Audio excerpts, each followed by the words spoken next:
திருப்பூர் மாவட்டம் காங்கேயம் அருகேயுள்ள கண்ணபுரத்தில் காங்கேயம் இன மாடுகளுக்கான பிரத்யேக மாட்டுச்சந்தை வெகு விமர்சையாக நடைபெற்றது. 1000 ஆண்டுகள் பழமையானதாக கூறப்படும் கண்ணபுரம் மாட்டுச்சந்தை கண்ணபுரம் மாரியம்மன் கோவில் மற்றும் விக்ரம சோழீஸ்வரர் கோயில் சித்திரை தேர் திருவிழாவை ஒட்டி நடத்தப்படுகிறது. சந்தையில் காங்கேயம் இன மாடுகள், ஜல்லிக்கட்டு காளைகள், எருதுகள், கன்றுகள் என ஏராளமான கால்நடைகள் விற்பனைக்கு வந்துள்ளன. திருவள்ளூரில் இரவு நேரங்களில் சாலையில் சுற்றும் கால்நடைகளை மர்ம கும்பல் ஒன்று சொகுசு காரில் திருடிச் செல்லும் சிசிடிவி காட்சிகள் வெளியாகியுள்ளது. வீரராகவர் கோயில் அருகே காக்கலூர் சாலையில் சுற்றித் திரிந்த மாட்டை நோட்டமிட்ட மர்ம கும்பல் சொகுசு காரில் கடத்திச் சென்ற காட்சிகள் சிசிடிவியில் பதிவாகியுள்ளது. கடந்த ஏப்ரல் 23ஆம் தேதி காவல்துறையினர் தேர்தல் பணியில் ஈடுபட்டிருந்த நிலையில் அதை பயன்படுத்தி மர்ம கும்பல் இறைச்சிக்காக கால்நடைகளை கடத்தி இருப்பது பெரும் அதிர்ச்சியை ஏற்படுத்தியுள்ளது. திருச்சி விமான நிலையத்தில் இருந்து துபாய் நோக்கி புறப்பட்ட ஏர் இந்தியா எக்ஸ்பிரஸ் விமானம் புறப்பட்ட சில நிமிடங்களிலேயே தொழில்நுட்ப கோளாறு காரணமாக மீண்டும் தரையிறக்கப்பட்டது. மேற்காசிய நாடுகளில் நிலவும் போர் பதற்றம் காரணமாக கடந்த சில மாதங்களாக அந்நாடுகளுக்கு விமான சேவை ரத்து செய்யப்பட்டு இருந்தது. தற்போது மீண்டும் விமான சேவை தொடங்கப்பட்ட நிலையில் 156 பயணிகளுடன் துபாய் நோக்கி புறப்பட்ட ஏர் இந்தியா எக்ஸ்பிரஸ் விமானம் தொழில்நுட்ப கோளாறு காரணமாக மீண்டும் தரையிறக்கப்பட்டது பயணிகளிடையே அச்சத்தை ஏற்படுத்தியுள்ளது. திருவாரூர் மாவட்டம் குடவாசல் அருகே வேம்பனூர் பகுதியில் பழுதடைந்துள்ள அம்மா பூங்கா மற்றும் உடற்பயிற்சி மையத்தை பயன்பாட்டுக்கு கொண்டு வர வேண்டும் என பொதுமக்கள் கோரிக்கை விடுத்துள்ளனர். அஇஅதிமுக ஆட்சி காலத்தில் நகர பகுதிகளுக்கு நிகராக கிராமப்புறங்களிலும் மக்களுக்கு பொழுதுபோக்கு மற்றும் உடற்பயிற்சி சாதனங்களுடன் அம்மா பூங்காக்கள் அமைக்கப்பட்டது. கடந்த 5 ஆண்டுகளில் ஸ்டாலின் அரசு அவற்றை பராமரிக்காததால் விளையாட்டு உபகரணங்கள் உடைந்தும் பழுதடைந்தும் காணப்படுகிறது. அவற்றை சீரமைத்து புது பொழிவுடன் செயல்பாட்டிற்கு கொண்டு வர வேண்டும் என பொதுமக்கள் கோரிக்கை விடுத்துள்ளனர். அதிகரிக்கும் வறட்சியின் காரணமாக நீலகிரி மாவட்டம் முதுமலை புலிகள் காப்பக வனப்பகுதியில் ஆண் யானை ஒன்று உயிரிழந்தது. அதிகரிக்கும் வெப்பநிலையாலும் வனப்பகுதியில் உள்ள தண்ணீர் தொட்டிகளில் வனத்துறையினர் முறையாக தண்ணீர் நிரப்பாததாலும் வனவிலங்குகள் உயிரிழப்பது அதிகரித்து வருகிறது. முதுமலை வனப்பகுதியில் ஆண் யானை இறந்த நிலையில் கடந்த 1 மாதத்தில் மட்டும் 4 யானைகள் உயிரிழந்துள்ளதாக தெரிவிக்கப்பட்டுள்ளது. திருவண்ணாமலை அருகே அனுமதி பெற்று நடத்தி வரும் தெருவோர கடையினை முன்னறிவிப்பின்றி அதிகாரிகள் இடித்துவிட்டு அதிகாரிகள் மிரட்டல் விடுப்பதாக பாதிக்கப்பட்ட வியாபாரிகள் வேதனை தெரிவித்துள்ளனர். திருவண்ணாமலை போலூர் சாலையில் ஜியாவுதீன் உள்ளிட்ட 3 பெல்ட், கண்ணாடி உள்ளிட்ட பொருட்கள் விற்கும் சாலையோர கடையை அனுமதி பெற்று நடத்தி வந்ததாகவும் அவற்றை முன்னறிவிப்பின்றி இடித்து அதிகாரிகள் வழக்கு தொடர்வோம் என மிரட்டி அராஜகத்தில் ஈடுபடுவதாகவும் வேதனை தெரிவித்துள்ளனர். கடலூர் மாவட்டம் விருத்தாச்சலத்தில் டிராபிக் சிக்னல்கள் பராமரிப்பு இல்லாமல் காட்சி பொருளாக இருப்பதால் வாகன போட்டிகள் கடும் சிரமத்திற்கு உள்ளாகி வருகின்றனர். நாள்தோறும் ஆயிரக்கணக்கான வாகனங்கள் வந்து செல்லும் விருத்தாச்சலம் நகரில் போக்குவரத்து நெரிசலை தவிர்ப்பதற்காக பேருந்து நிலையம், பாலக்கரை, கடைவீதி, ஸ்டேட் பேங்க், சிதம்பரம் வளைவு உள்ளிட்ட பகுதிகளில் சிக்னல்கள் அமைக்கப்பட்டது. போக்குவரத்து காவல்துறையின் அலட்சியத்தால் சிக்னல்கள் பயன்படுத்தப்படாமல் காட்சி பொருளாக மாறியுள்ளதால் காலை மற்றும் மாலை வேளைகளில் கடும் போக்குவரத்து நெரிசல் ஏற்பட்டு வருகிறது. தென்காசி மாவட்டம் கடையநல்லூர் அருகே மிகவும் பழுதடைந்து எப்போது வேண்டுமானாலும் கீழே விழும் அபாயத்தில் உள்ள மின் கம்பத்தால் அப்பகுதி மக்கள் அச்சத்திற்கு உள்ளாகியுள்ளனர். சேர்ந்தமரத்தில் இருந்து குலசேகரமங்கலம் செல்லும் சாலையில் உள்ள மின்கம்பத்தின் தலைப்பகுதி பெரும் சேதமடைந்தும் உடல் பகுதி முழுவதும் பெயர்ந்தும் எந்த நேரத்திலும் விழும் அபாய நிலையில் உள்ளது. விபத்து நடந்த பிறகு நடவடிக்கை எடுப்பதை தவிர்த்து பெரும் இழப்பு ஏற்படும் முன் மின் மாற்றியை மாற்ற வேண்டும் என பொதுமக்கள் கோரிக்கை விடுத்துள்ளனர். வீடு இடிப்பு விவகாரத்தில் நடவடிக்கை எடுக்க கோரி செங்கல்பட்டு துணை காவல் கண்காணிப்பாளர் அலுவலகத்தில் அஇஅதிமுகவினர் தர்ணா போராட்டத்தில் ஈடுபட்டனர்.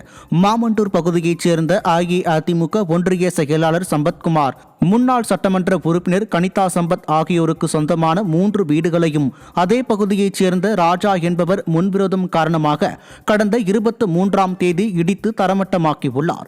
இதுகுறித்து காவல்துறையில் புகார் அளித்தும் நடவடிக்கை எடுக்காததால் அஇஅதிமுக ஒன்றிய செயலாளர் சம்பத்குமார் தலைமையில் அஇஅதிமுகவினர் செங்கல்பட்டு துணை காவல் கண்காணிப்பாளர் அலுவலகம் முன்பு தர்ணா போராட்டத்தில் ஈடுபட்டனர். அந்த 3 வீட்லையும் ஜேசிபி வச்சு மதிமுகவை சேர்ந்த ஒரு ராஜான்றவன் இடித்து சேதாரம் பண்ணுறாரு. 23ஆம் தேதி இது சம்பந்தமாக நான் கேஸை கொடுக்குறேன். அதுக்கப்புறமா 24ஆம் தேதி 25ஆம் தேதி டிஎஸ்பி சாரையும் பார்த்து ஒரு கேஸ் கொடுக்குறேன். ஆனால் இது வரைக்கும் எந்த நடவடிக்கையும் எடுக்கலை. விழுப்புரம் மாவட்டம் செஞ்சி அருகே டிராக்டர் கவிழ்ந்து விபத்திற்குள்ளானதில் இளைஞர் உடல் நசுங்கி உயிரிழந்தார். இல்லோடு பகுதியில் துரைமுருகன் என்பவர் நடத்தி வரும் செங்கல் சூளையில் பழங்குடியின சமூகத்தைச் சேர்ந்த இளைஞர் மதன் பணியாற்றி வந்தார். வழக்கம் போல டிராக்டரில் செங்கல் ஏற்றிச் சென்று இறக்கிவிட்டு திரும்பிக் கொண்டிருந்த போது எதிர்பாராத விதமாக டிராக்டர் கவிழ்ந்து விபத்துக்குள்ளானதில் மதன் சம்பவ இடத்திலேயே உடல் நசுங்கி உயிரிழந்தார். திண்டுக்கல்லில் தாறுமாறாக சென்ற கார் சாலையில் இருந்த இருசக்கர வாகனங்கள் மீது மோதிய விபத்தில் பெண் ஒருவர் படுகாயமடைந்தார். பன்றிமலை பகுதியைச் சேர்ந்த அஜித்குமார் என்பவர் தனது நண்பர்களுடன் காரில் திண்டுக்கல்லுக்கு வந்துள்ளார். இவர்கள் காரில் நாகல் நகர் பகுதியில் சென்று கொண்டிருந்த போது கார் கட்டுப்பாட்டை இழந்து சாலையோரம் நடந்து சென்ற பெண் மீதும் சாலையோரம் இருந்த இருசக்கர வாகனங்கள் மீதும் மோதியது. இதில் பெண் படுகாயமடைந்த நிலையில் விபத்தை ஏற்படுத்திய இளைஞர்களை பொதுமக்கள் பிடித்து போலீசில் ஒப்படைத்தனர். நீலகிரி மாவட்டம் குன்னூர் அருகே உள்ள பெரிய பிக்கட்டி அன்னை இந்திரா நகரில் குடிநீர் வராததை கண்டித்து ஜெகதலா பேரூராட்சி செயல் அலுவலரை பொதுமக்கள் முற்றுகையிட்டு வாக்குவாதம் செய்தனர். கடந்த ஒரு மாதமாக குடிநீர் வராததை கண்டித்தும் கழிவுநீர் கலந்த தண்ணீர் வருவதாகவும் கூறி வாக்குவாதத்தில் ஈடுபட்ட பொதுமக்கள் உரிய நடவடிக்கை இல்லையெனில் சாலை மறியலில் ஈடுபடுவோம் எனவும் எச்சரித்தனர். ஸ்டாலின் ஆட்சியில் ஊழல் அதிகரித்து நிர்வாக திறனற்றவர்கள் அதிகாரிகளாக இருப்பது இதற்கு காரணம் என பலர் குற்றம் சாட்டுகின்றனர். நைட் 11 மணி வரைக்கும் நாங்க நின்று பேசிட்டு போனோம். காலை 8 மணிக்கு தண்ணி வரும்னு சொல்லிட்டு போனாப்ல. இப்ப வரைக்கும் எங்களுக்கு தண்ணி வரல. இந்த நேரம் வரைக்கும் நாங்க ரோட்ல நின்னுட்டு இருக்கோம். தண்ணி விட்டாங்கன்னா கலங்கலா விடுறாங்க, ஒரு ரெங்கு விடுறாங்க. அந்த தண்ணி என்னன்னா இந்த மாதிரி மண்ணு கலர்ல தண்ணி வருது, இது எப்படி குடிக்கிறதுன்னு கேட்டா குடிக்கிறதுக்கு விடலாமா, நான் புழங்குறதுக்கு விட்டேங்கிறாரு. குடிக்கிறதுக்கு தண்ணி இல்லாம புழங்குறதுக்கு விட்டு நாங்க என்ன பண்ண முடியுங்க? ஒரு ஆபீசர் வந்து எப்ப கேட்டாலும் அந்த பாய் வந்து இப்படி பண்றாரு, அந்த பாய் வந்து இப்படி பண்றாரு, அந்த பாய் யாரு இவர் யாருங்க? இவங்க ரெண்டு பேருமே அந்த பதவிக்கு தகுதி இல்லாதவங்க.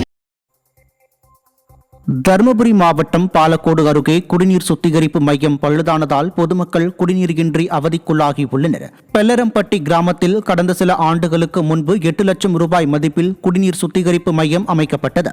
இந்நிலையில் இந்த குடிநீர் சுத்திகரிப்பு மையத்தில் இருக்கும் இயந்திரம் பழுதாகி உள்ளதாகவும் இதனால் அப்பகுதி மக்கள் குடிநீர் இன்றி காசு கொடுத்து குடிநீர் வாங்கும் அவல நிலைக்கு தள்ளப்பட்டு உள்ளதாகவும் அப்பகுதி மக்கள் வேதனை தெரிவித்துள்ளனர். இதுகுறித்து பலமுறை புகார் அளித்தும் ஊராட்சி நிர்வாகம் நடவடிக்கை எடுக்கவில்லை என மக்கள் குற்றம் சாட்டியுள்ளனர்.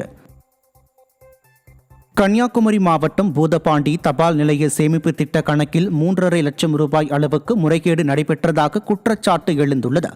நாராயணன், பகவதி ஆகியோர் தங்களது பேரப்பிள்ளைகளுக்காக செல்வமகள் சேமிப்பு திட்டத்தில் கணக்கு தொடங்கி ஏஜென்ட் மூலம் 3.5 லட்சம் ரூபாய் அளவுக்கு சேமித்து வைத்துள்ளனர். இந்நிலையில் தபால் நிலையம் சென்று கணக்கை சரிபார்த்த போது பணம் போலியாக வரவு வைக்கப்பட்டது தெரிய வந்துள்ளது. பணத்தை ஏஜென்ட்டாக செயல்பட்ட நபர் முறைகேடு செய்தாரா என்பது குறித்து புகார் அளிக்கப்பட்டுள்ளது. சேலம் மாவட்டம் அம்மாப்பேட்டை குமரகிரி முருகன் கோயில் எதிரே ஊத்தங்கரையில் இருந்து நெல் மூட்டைகளை ஏற்றிக்கொண்டு சென்ற லாரி ஓட்டுநரின் கட்டுப்பாட்டை இழந்து சாலை நடுவே இருக்கும் தடுப்பில் மோதி கவிழ்ந்தது. இந்த விபத்தில் லாரி ஓட்டுநர் மற்றும் கிளீனர் லேசான காயம் ஏற்பட்டு மருத்துவமனையில் அனுமதிக்கப்பட்டனர். இந்த விபத்தால் 1 மணி நேரத்துக்கும் மேலாக போக்குவரத்து பாதிக்கப்பட்டது. திருப்பத்தூர் மாவட்டம் ஏலகிரி மலையில் கோடை வெயில் தாக்கத்தால் தண்ணீர் தேடி சாலைக்கு வரும் குரங்குகள் காலியாக உள்ள தொட்டிகளை பார்த்து ஏமாற்றத்துடன் திரும்பி செல்கின்றன. கோடை விடுமுறை தொடங்கியுள்ளதால் சுற்றுலா தலமான இங்கு பல்வேறு பகுதிகளில் இருந்து வரும் பொதுமக்கள் படகு சவாரி செய்தும் பூங்காக்களை பார்வையிட்டும் வருகின்றனர். இந்நிலையில் தற்போது வெயிலின் தாக்கம் அதிகரித்து குரங்குகள் தண்ணீர் இல்லாமல் அலைந்து வருவதால் வனத்துறையினர் உரிய நடவடிக்கை எடுக்க வேண்டும் என சுற்றுலா பயணிகள் கோரிக்கை விடுத்துள்ளனர். பெரம்பலூர் மாவட்டம் கொன்னம் அருகே தாழ்வாக செல்லும் மின்கம்பிகளை சீரமைத்து தர வேண்டும் என அப்பகுதி மக்கள் வலியுறுத்தியுள்ளனர். கோவில்பாளையம் கிராமத்தில் புதிதாக சிமெண்ட் சாலை அமைக்கும் பணி நடைபெற்று வருகிறது. இந்நிலையில் இப்பகுதியில் உள்ள மின்கம்பங்களில் உள்ள மின்கம்பிகள் தாழ்வாக செல்லும் நிலையில் தற்போது சாலை உயரமாக அமைக்கப்பட்டதால் மின்கம்பிகள் மேலும் தாழ்வாக இருக்கும் என அப்பகுதி மக்கள் குற்றம் சாட்டியுள்ளனர். இதுகுறித்து பலமுறை அதிகாரிகளிடம் புகார் அளித்தும் அவர்கள் கண்டு கொள்ளவில்லை என மக்கள் வேதனை தெரிவித்துள்ளனர். எனவே இந்த மின்கம்பிகளை சீரமைத்து தர வேண்டும் என பொதுமக்கள் வலியுறுத்தியுள்ளனர். ரோடு ஹைட் ஏற்றதுனால போஸ்ட் எல்லாமே உயரம் கம்மியாக இருக்குது. அதனால் இங்கேருந்து போஸ்ட்லேருந்து போகக்கூடிய பேரல் கனெக்ஷன், வீட்டுக்கு போகக்கூடிய பேரல் கனெக்ஷன் எல்லாமே ஒயர் எல்லாம் வந்து ரொம்ப தாழ்வாக தொங்கிட்டு இருக்கு. அதனால் எங்களுடைய விவசாய பொருளை ஏற்றிட்டு போகிறதுக்கு வரத்துக்குலாம் ரொம்ப சிரமமாக இருக்குது. அதனால் இந்த சிமெண்ட் ரோடு அமைக்கிறதுக்கு முன்னாடி எங்களுக்கு வந்து இந்த எலக்ட்ரிக் போஸ்ட்லாம் மாற்றி கொடுத்தா நல்லாயிருக்கும். இது சம்மந்தமாக நாங்கள் வந்து மின்சாரத்துறையிலையும் மாவட்ட நிர்வாகத்திலையும் இந்த நாங்கள் பல முறை வந்து மனு எழுதி கொடுத்து கிராம மக்கள் பொதுமக்கள் எல்லாம் கையெழுத்து போட்டு கொடுத்தோம். இருந்தாலும் இது வரைக்கும் எங்களுக்கு வந்து எந்த ஒரு நடவடிக்கையும் எடுத்து தரல. அதனால எங்களுக்கு இந்த செம்மண் சாலை அமைக்கிறதுக்கு முன்னாடி எங்களுக்கு வந்து இந்த எலக்ட்ரிக் போஸ்ட் எல்லாம் அந்த டேமேஜா இருக்கிறது, பழைய போஸ்ட்லாம் கொஞ்சம் மாத்திட்டு எங்களுக்கு செம்மண் ரோடு அமைச்சா எங்களுக்கு கொஞ்சம் நல்லா இருக்குங்க. மொத்தம் இப்போ 6 ஏற்கனவே ஒரு சில போஸ்ட்லாம் கொஞ்சம் உயரமா இருக்குங்க நடுவில் போட்டதெல்லாம். இப்போ ஏற்கனவே ரொம்ப பழசா இருக்குது, ஒரு 6 போஸ்ட் இருக்குங்க. அந்த 6 போஸ்ட்டையும் எங்களுக்கு மாற்றி கொடுத்தா ரொம்ப நல்லா இருக்கும்.